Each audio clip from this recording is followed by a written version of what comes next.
بسم الله الرحمن الرحيم Bismillahirrahmanirrahim. Assalamualaikum warahmatullahi wabarakatuh. Alhamdulillahirabbil alamin wassalatu wassalamu ala asyrafil anbiya'i wal mursalin wa ala alihi wa sahbihi ajma'in amma ba'du. Sidang jemaah yang dimuliakan Allah Subhanahu wa taala, pada malam ini kita lanjutkan bacaan kitab Syarhu Hilyati Thalibil Ilmi. Sudah beberapa pertemuan kita selingi dengan pembahasan yang lain. Malam ini insyaallah kita lanjutkan, tidak banyak lagi. Sudah pertengahan kitab. Bila kitab ini selesai nantinya insyaallah kita akan beranjak ke kitab berikutnya. Masuk kita pada al-faslul khamisu, adabut talibi fi hayatihi al-ilmiyah. Fasal yang kelima, adab seorang penuntut ilmu dalam kehidupan ilmiahnya. Dalam kehidupan dia mencari ilmu tersebut, di antaranya adalah hifdzur riayah. Sebelum kita masuk ke sini, kita lanjutkan bacaan ini. Ada satu amalan, yang amalan ini masih langka digemari oleh orang kita. Amalan ini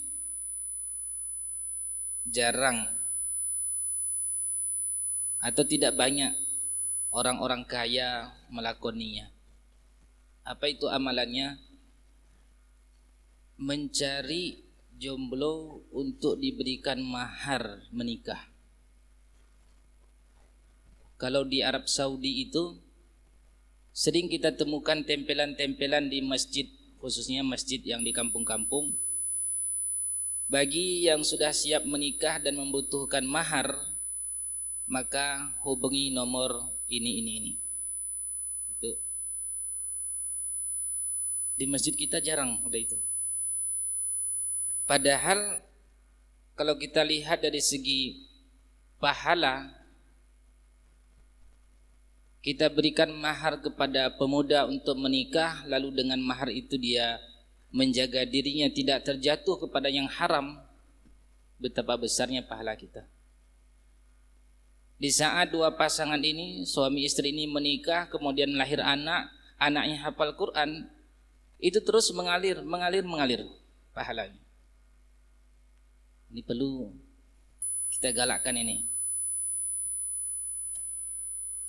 Alhamdulillah ada beberapa teman-teman kita sudah mulai membuat program ini dari Lazis Wahda Islamiyah. Jadi, kalau seandainya kita sungkan mencari para jomblo untuk memberikan mahar, bisa nanti kita hubungi teman-teman kita. Bagus juga masjid kita ini, atau masjid kita buat program pengumpulan dana pembelian mahar kepada para jomblo. Itu sangat penting. Hadirin yang dimuliakan Allah Subhanahu wa taala, kita tinggalkan jomblo, kita masuk ke kitab. Adab penuntut ilmu dalam kehidupan ilmiahnya berikutnya adalah hifdzur riayah, memelihara ilmu. Qala al-muallifu rahimahullah, berkata penulis kitab ini Syekh Bakar Abu Zaid, semoga Allah merahmati beliau, yang disyarahkan oleh Syekh Muhammad bin Shalih Al-Utsaimin, semoga Allah merahmati beliau berdua. Ubdulil wus'a fi hifdzil ilmi hifdza riayatin bil amali wal ittiba'.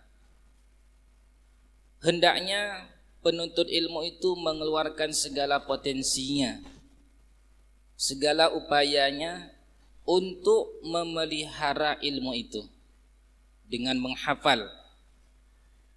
Memelihara ilmunya, menghafal, bil amali, dengan cara mengamalkan ilmu itu.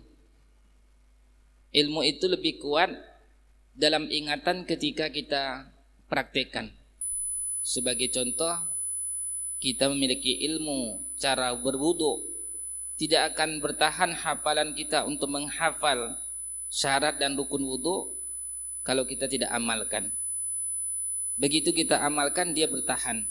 Dimulai mencuci muka, kemudian kedua tangan, rambut dan kaki. Dengan praktek itu lebih kuat dalam menjaga ilmu. Wal ittiba, dan mengikuti sunnah Rasul sallallahu alaihi wasallam. Qala al-Khatib al-Baghdadi rahimahullahu ta'ala. Berkata Al-Khatib al-Baghdadi, semoga Allah merahmati beliau, yajibu ala talibil hadisi an yukhlisa niyyatahu fi talabihi wa yakuna qasduhu wajhallahi subhanahu wa ta'ala. Ini adab yang sangat kita butuhkan hari ini dalam menuntut ilmu. Kata beliau, wajiblah bagi penuntut ilmu hadis, bagi penuntut ilmu hadis agar mengikhlaskan niatnya dalam menuntut tersebut. Tujuannya wa yakunu qasduhu, keinginannya semata-mata wajah Allah Subhanahu wa ta'ala. Kenapa beliau sebutkan demikian? Karena hadis yang masyhur yang sering kita dengar sebagai perhatian penting bagi kita yang belajar ilmu syar'i ini, ilmu agama, yaitu hadis yang diriwayatkan oleh Imam Ahmad rahimahullah, man ta'allama ilman mimma yubtagha bihi wajhallah la yata'allamuhu illa liyusiba bihi 'aradan minad dunya lam yajid arfal jannah yaumal qiyamati.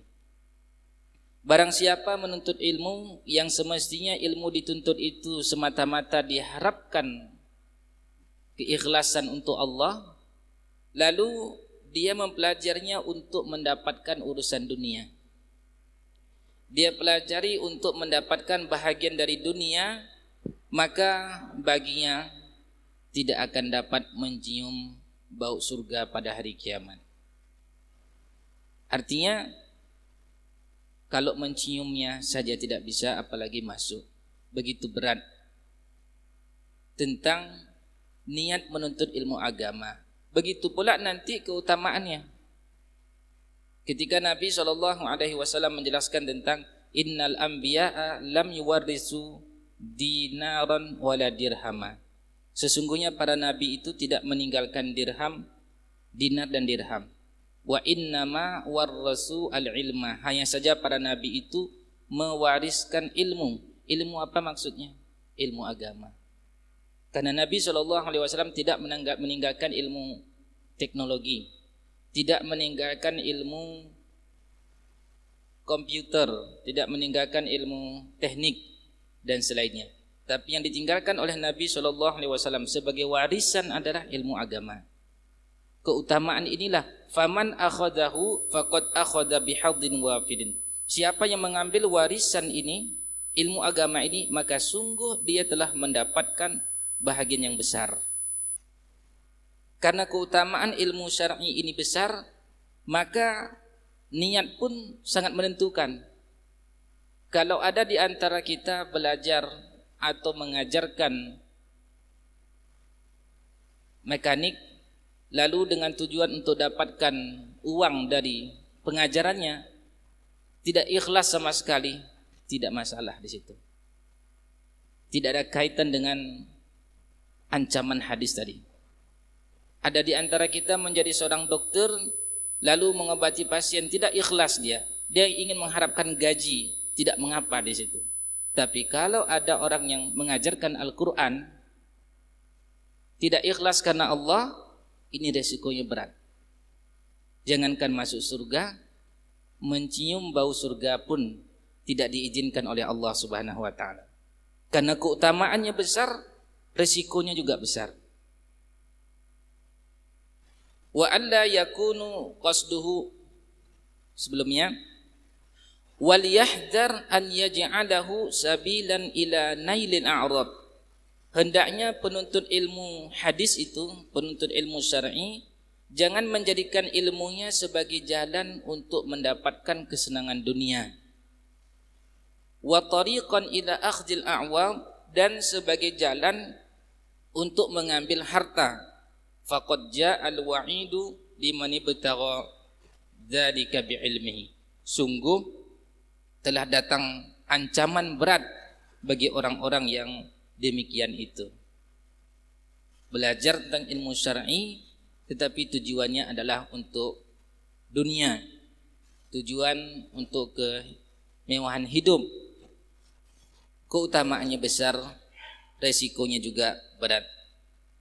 Kenapa masuk ke pesantren? Supaya bisa menjadi, supaya ada kedudukan nanti.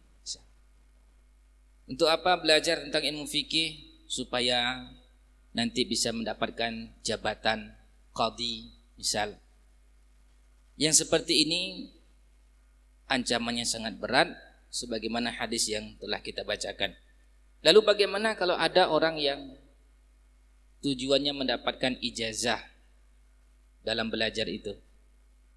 Ditanyakan kepada Syekh Muhammad bin Shalih Al-Utsaimin rahimahullah, bagaimana kalau orang tujuannya kuliah untuk mendapatkan ijazah? Fayuqal yumkinu lil insani an yurida syahadata fil kulliyati ma'a ikhlasin niyyah. Mungkin saja ada seseorang kuliah bahagian agama, dia bertujuan untuk mendapatkan ijazah tapi tidak juga menghilangkan ikhlasnya dalam belajar itu. Bukan semata-mata ijazah itu yang diharapkan, tetapi ijazah ini dia jadikan sebagai sarana untuk memberikan manfaat kepada orang lain.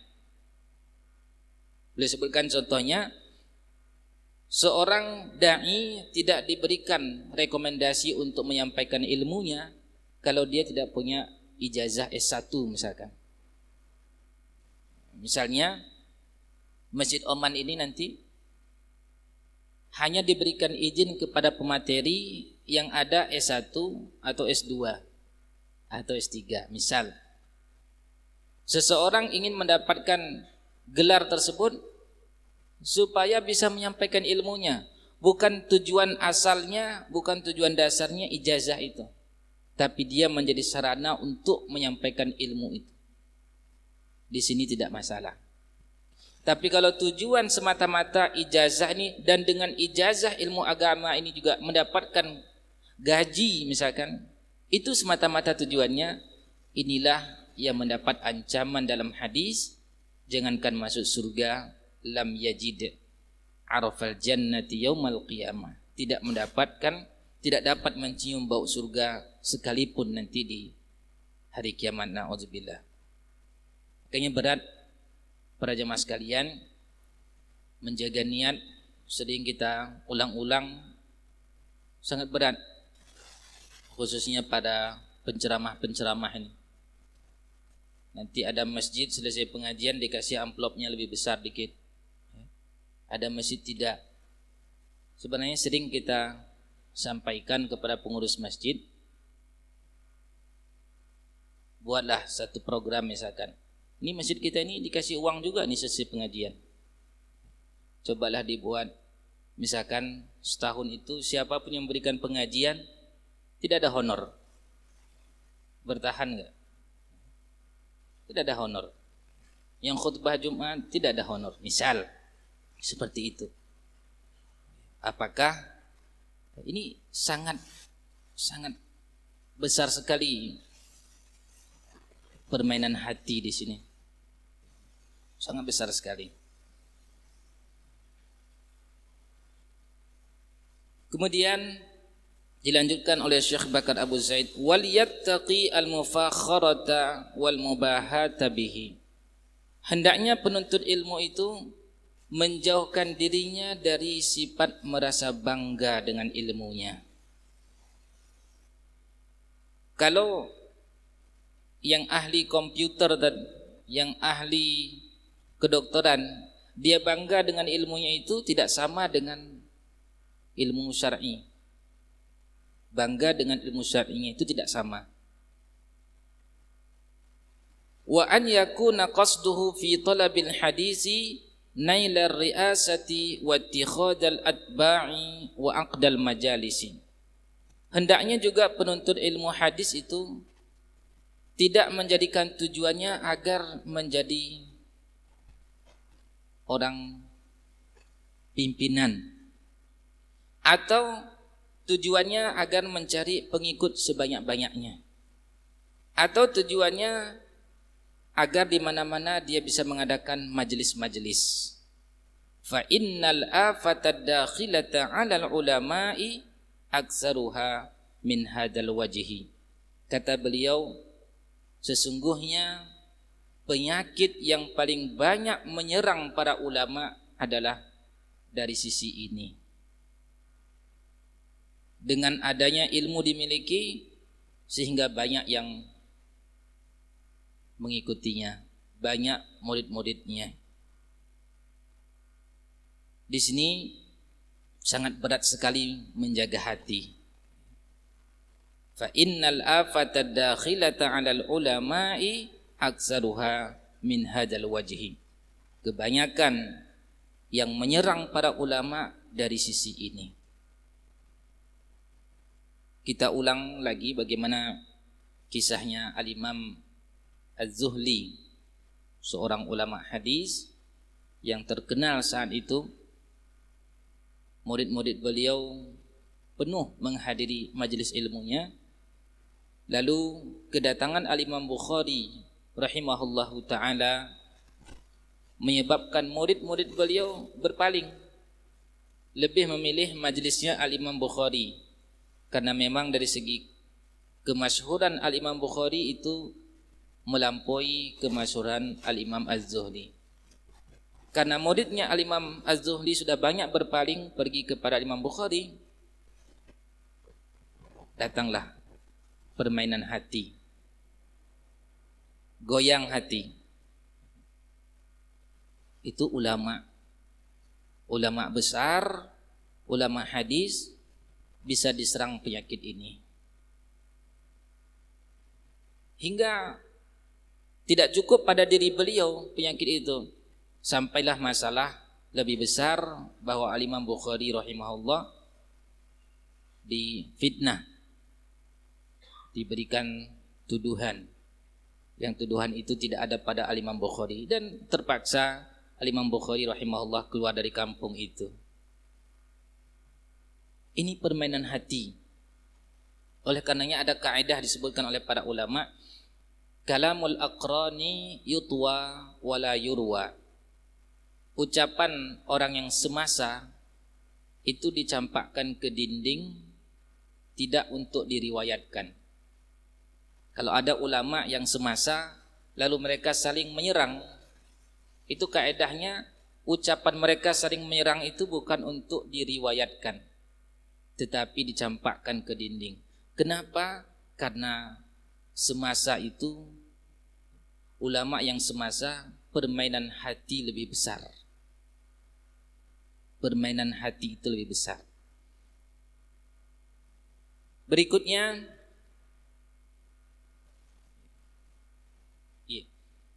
disyarahkan oleh Syekh Muhammad bin Shalih Al-Utsaimin tentang ungkapan Syekh Bakar Abu Zaid, hadza sahihun. Apa yang disampaikan dalam matan ini benar, kata beliau. Wa qad ja'al wa'idu fi man talabal ilma, dan telah datang hadis berupa ancaman bagi orang yang menuntut ilmu, tujuannya untuk mendebat. Hadis ini diriwayatkan oleh Imam Bukhari, Al-Imam At-Tirmidzi rahimahullah, man talabal ilma liyujariya bihil ulama, barang siapa menuntut ilmu dengan tujuan untuk mendebat ulama. Mendebat di sini maksudnya menunjukkan keilmuannya. Au liyumariya bihi sufaha, atau dia debat orang yang safih, itu orang yang tidak berilmu. Tujuan di sini untuk menebarkan syubhat kepada orang yang tidak berilmu itu. Au yasrifa bihi wujuhan nas, atau tujuan dia menuntut ilmu agar orang-orang banyak menuju ke dirinya. adkhalahu Allah wujuhan nasi ilaihi, atau dia menuntut ilmu agar wajah-wajah orang berpaling kepadanya, adkhalahu Allahu an-nar, maka Allah akan masukkan orang seperti ini ke dalam neraka.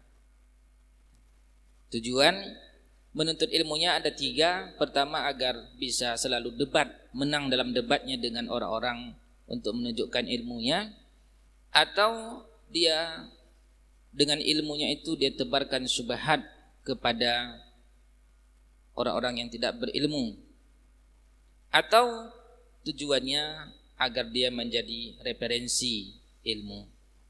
Orang-orang hanya menuju kepada dirinya. Jika ada niat seperti itu, na'udzubillah, maka Allah akan masukkanlah ia ke dalam neraka. Fala taqsid bi'ilmika al-mufakharata wal mubahat. Jangan pernah berniat dengan ilmu itu untuk berbangga-bangga. Wa an yakuna qasduka an tasrifa wujuhan nasi ilaik. Dan jangan pernah berkeinginan dengan ilmu itu agar orang-orang berpaling kepada dirimu. Wa ma asbaha dzalika, dan seumpama daripada itu, hadhihi niyatun sayyi'atun. Ini adalah niat yang jelek. Kemudian dilanjutkan oleh Syekh Bakar Abu Zaid dalam matan beliau, wal yaj'al hifdhahu lil hadisi hifdha riayatin la hifdha riwayatin. Ini kalimat yang agak sulit sedikit.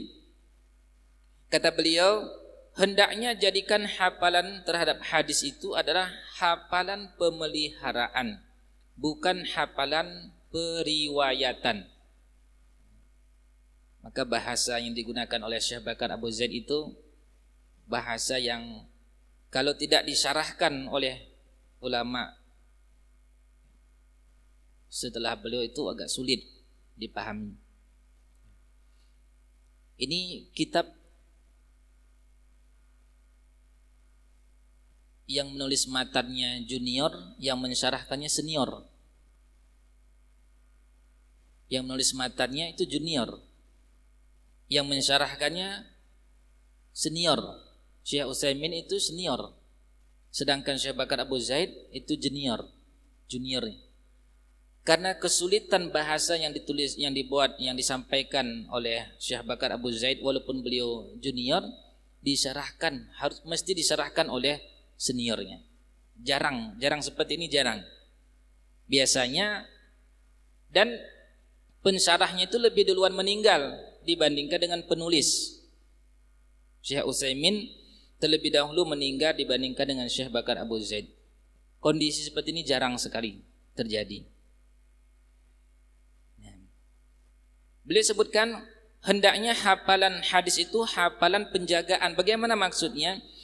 Maksudnya disyarahkan oleh Syekh Utsaimin, ri'ayatu fiqhil hadis wal amalu bihi wa bayanuhu linnas. Maksud di sini adalah menjaga pemahaman terhadap hadis itu. Tidak sekedar menghafal saja, tapi pemahaman terhadap hadis.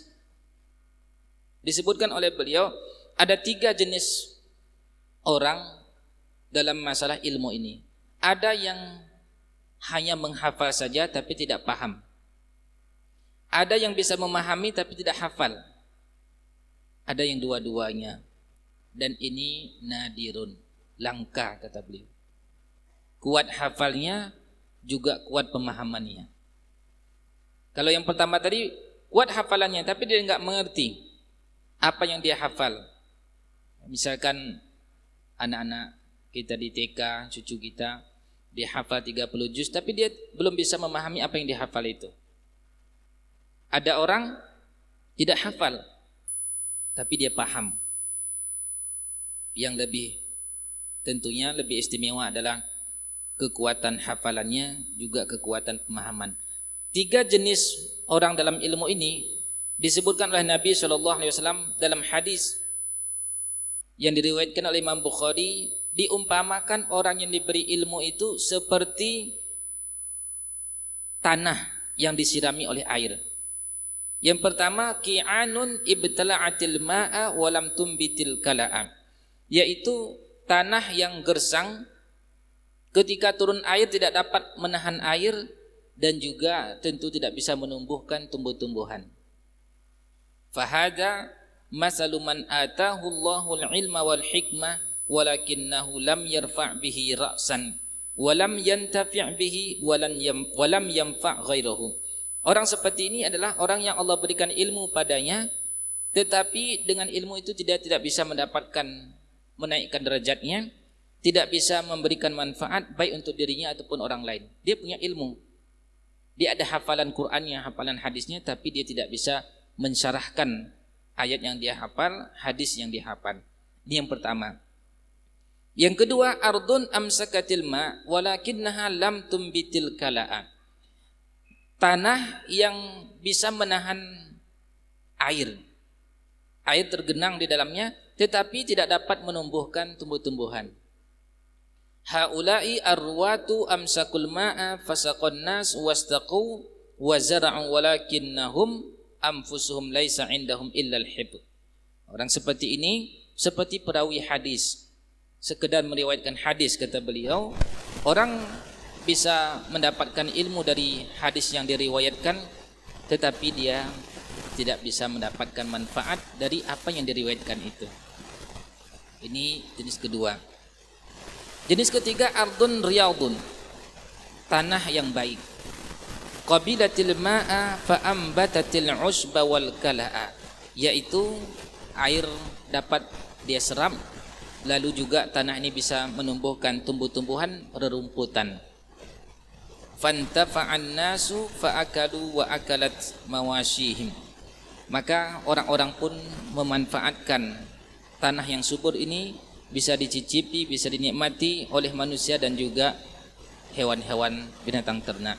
Mereka inilah manallahu alaihim bil ilmi wal fiqhi fanafa'un nasa wa antafa'u bihi. Orang ini adalah orang yang Allah berikan ilmu dan juga pemahaman terhadap ilmu, lalu orang-orang bermanfaat dari ilmu yang dia miliki. Dan ini jarang, sangat langka orangnya. Berikutnya masih ada terakhir. Wa yanbaghi li talibil hadisi an yatamayyaza fi 'amati umurihi an tara'iqil awam bi isti'mali athari Rasulillah sallallahu alaihi wasallam ma amkanahu.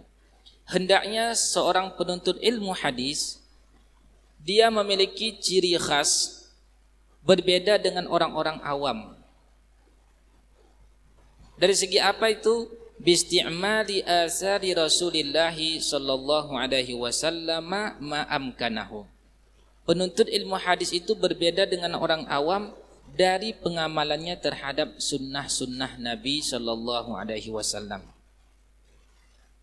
Wa tawdhifis sunani ala nafsi, dia biasakan sunnah-sunnah itu terhadap dirinya.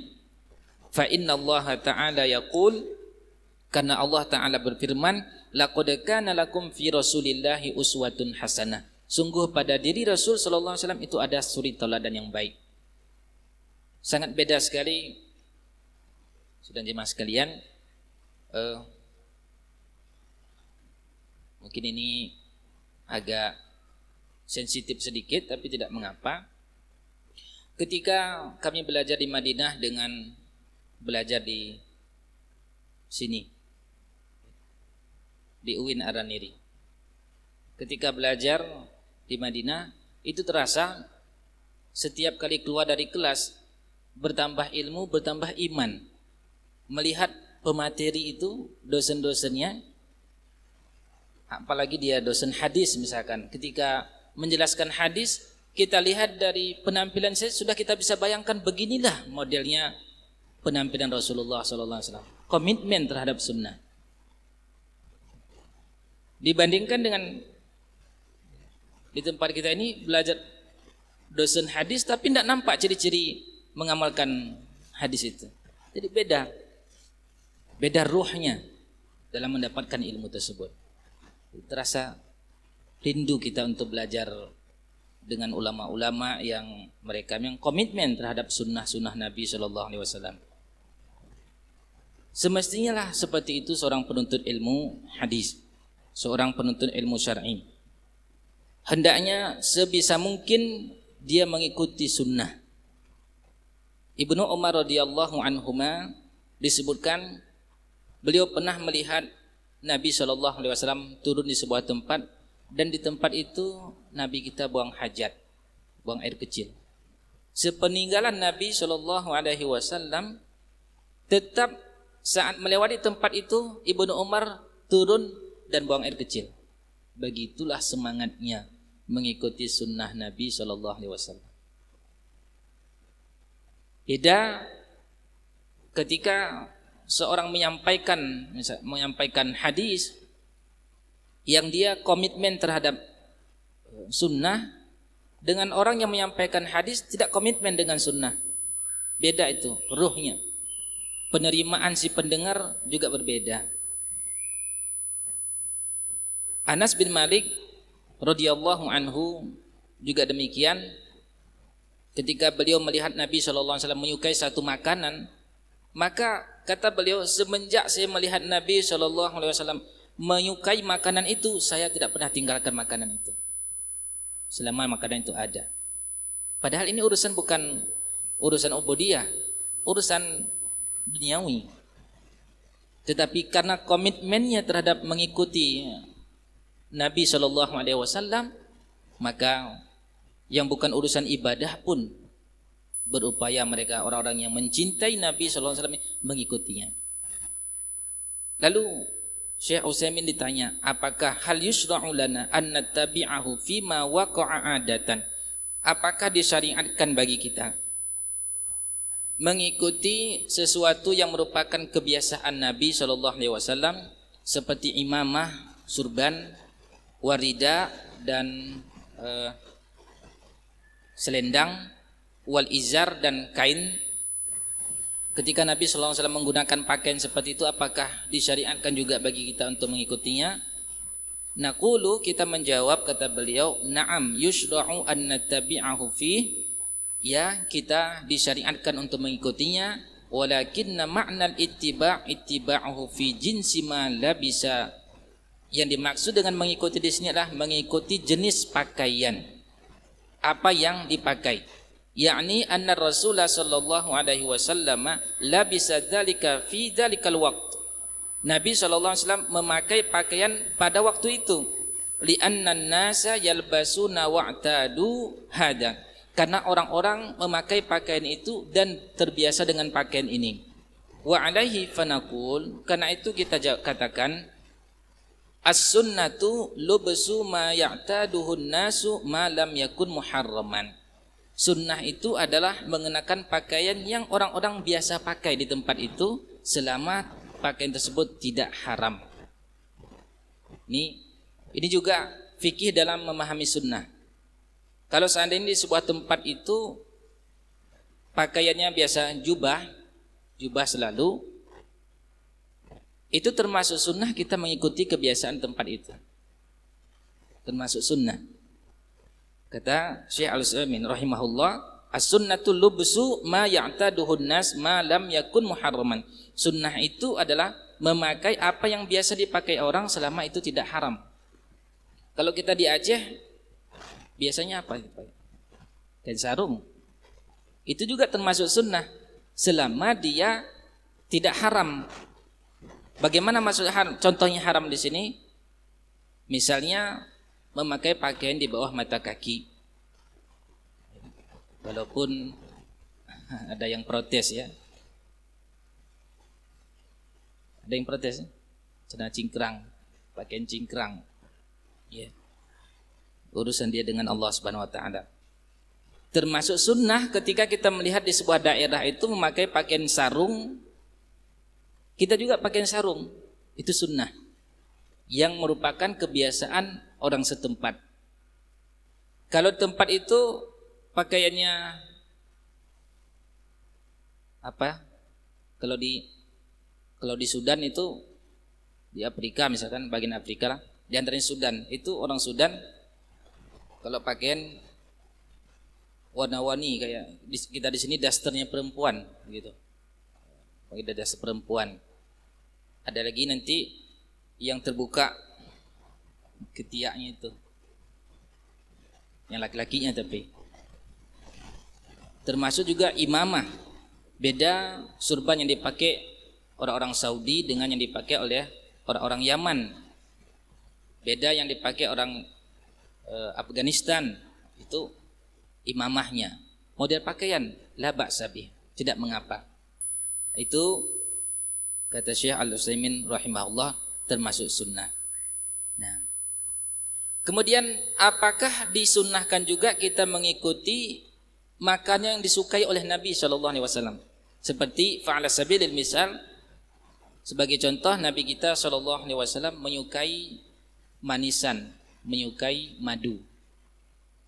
Wa kana alaihi salatu wassalam, beliau suka. Ini juga jawabannya, an inna hada qad yakunul ittiba'u fihi ahra minal ittiba' fi ma sabaqahu. Tentu ini mengikuti yang beliau sukai ini lebih dianjurkan dibandingkan tadi seperti yang dilakukan oleh Ibnu Umar, turun di tempat Nabi kita pernah turun lalu beliau buang air kecil. Karena itu tidak sengaja beliau lakukan. Turun di sebuah tempat lalu beliau buang air kecil, diikuti oleh Ibnu Umar. Mengikuti yang beliau sukai dari makanan itu lebih utama untuk kita ikuti. Lebih utama, lebih disyariatkan untuk kita ikuti. Dan ini kata Syekh Muhammad bin Shalih Al-Utsaimin rahimahullah sebagai bentuk kecintaan sempurna kita kepada Nabi SAW. Maka bentuk cinta itu tidak cukup sekedar puji-pujian, tidak cukup sekedar membanggakan beliau, tetapi sesungguhnya cinta itu sangat penting dibuktikan dengan bagaimana loyal kita kepada beliau dalam mengikuti sunnah Nabi Sallallahu Alaihi Wasallam. Kita tutup dengan pepatah Arab mengatakan, in kana hubbuka sadiqan la ata'tahu innal muhibba liman yuhibbuhu muti'u. Jikalah cintamu itu benar, niscaya akan patuh, karena sesungguhnya orang yang mencinta akan patuh kepada orang yang dicinta.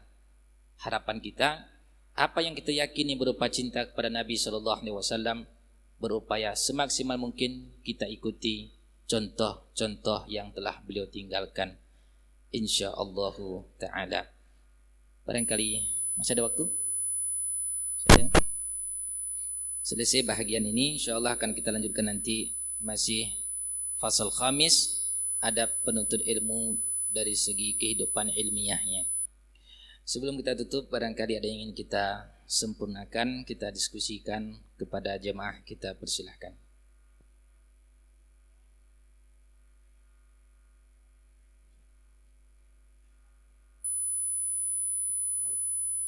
Assalamualaikum warahmatullahi wabarakatuh. Pertanyaan saya, Ustaz, karangan buku syarah itu, Ustaz, apakah Syekh Utsaiminnya langsung yang menulis atau muridnya yang mendengar Syekh Utsaimin mensyarah dan muridnya yang menulis? Luar biasa. Nah, ulama kontemporer termasuk yang sangat banyak menulis itu Syekh Muhammad Nasiruddin Al-Albani. Beliau banyak menulis. Beliau tulis misalkan As-Silsilah Al-Ahadits Ad-Dha'ifah, As-Silsilah Al-Ahadits As-Sahihah. Sedangkan yang terkenal kalau di zaman ini ada 3 trio itu ya. Muhammad Nasiruddin Al-Albani rahimahullah, Syekh Ibnu Baz dan Ibnu Utsaimin. Syekh Ibnu Baz dan Ibnu Utsaimin itu tidak banyak menulis. Tulisan kitab-kitab beliau itu umumnya direkam oleh murid-muridnya lalu dimasukkan dalam bentuk tulisan. Termasuk kitab syarah kitab Tauhid yang 2 jilid besar begini, 1 jilidnya, semua itu ditulis oleh murid beliau. Tapi sebelum dicetak selalu disampaikan ke Syekh untuk ada yang salah diperbaiki, yang benar dilanjutkan.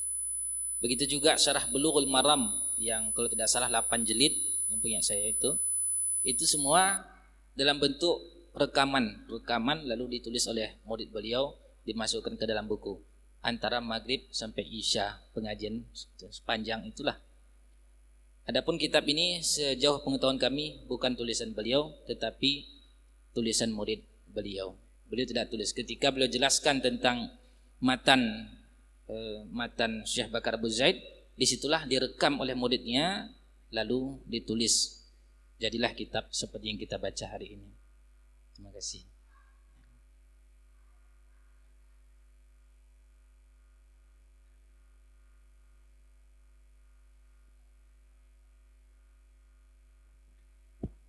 Bismillahirrahmanirrahim. Saya ingin bertanya kepada Ustadz, sebagaimana di fenomena sekarang orang penuntut ilmu itu sekarang juga membantah kesesatan yang diinikan di media sosial. Itu bagaimana menurut Ustadz, pribadi Ustadz sendiri? Apakah penuntut ilmu wajib untuk meneruskan atau ini hanya guru-gurunya aja untuk membantah kesesatan seseorang tersebut? Terima kasih. Harus mulazamah seperti ini atau boleh secara media sosial ya? Sarana menuntut ilmu dalam hadis disebutkan man salaka tariqan yaltamisu fihi ilman sahalallahu bihi tariqan ilal jannah. Barang siapa menempuh satu jalan untuk menuntut ilmu, maka Allah mudahkan baginya jalan menuju surga. Kalimat salaka di situ disebutkan oleh para ulama, setiap sarana untuk menggapai ilmu itu masuk di dalamnya, baik secara langsung talaqi atau melalui sarana-sarana yang lain. Setiap sarana untuk mencapai ilmu. Hanya saja tentu berbeda keberkahan kita duduk dalam majlis dengan kita berhadapan di televisi misalkan, sangat berbeda. Di antara perbedaannya, kalau ada kekeliruan di televisi kita nggak bisa tegur, kita nggak bisa luruskan, kita nggak bisa bertanya. Tapi kekeliruan yang ada dalam majlis kita bisa langsung untuk menyampaikannya. Itu perbedaan. Dan tentu hadis yang berjalan ke tempat ilmu, menuntut ilmu, man kharaja fi talabil ilmi fahuwa fi sabilillah hatta yarji'a. Barang siapa keluar dari rumahnya untuk menuntut ilmu, maka dia dianggap di jalan Allah sampai dia pulang ke rumahnya. Kalau Allah takdirkan meninggal dalam perjalanan, dia dapat pahala mati syahid. Syahid itu ada 3. Syahid dunia, syahid akhirat, syahid dunia dan akhirat. Syahid dunia, orang yang berperang di jalan Allah lalu dia tidak ikhlas. Orang yang perang di jalan Allah dia tidak ikhlas, lalu meninggal. Di dunia dilakukan seperti orang mati syahid, tidak dikafan, tidak dimandikan, tidak dikafani, tidak disolatkan, langsung dikubumikan. Adapun di akhirat tidak dapat pahala. Sedangkan syahid akhirat, dia di dunia dilakukan fardu kifayah, tetapi di akhirat dapat pahala mati syahid. Ini contohnya. Orang keluar dari rumahnya menuntut ilmu, lalu Allah takdirkan meninggal. Di dunia dilakukan fardu kifayah, tapi di akhirat dapat pahala mati syahid. Namanya syahid akhirat. Juga wanita yang melahirkan lalu meninggal, dapat pahala mati syahid. Seorang yang meninggal karena sakit perut, seorang meninggal karena terbakar, seorang meninggal karena jatuh, seorang meninggal karena tenggelam, dapat pahala mati syahid. Secara dunia dilakukan fardu kifayah. Yang ketiga, syahid dunia akhirat. Orang yang berperang di jalan Allah, ikhlas karena Allah, meninggal.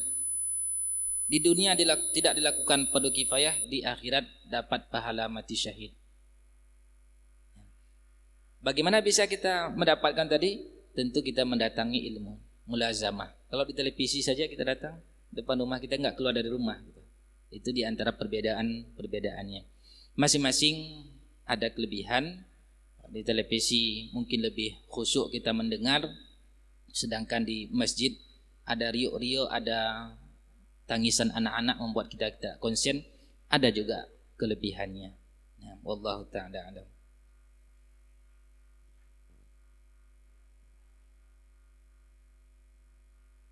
Kalau kebiasaan para ulama kita dahulu itu talaqi langsung, face to face.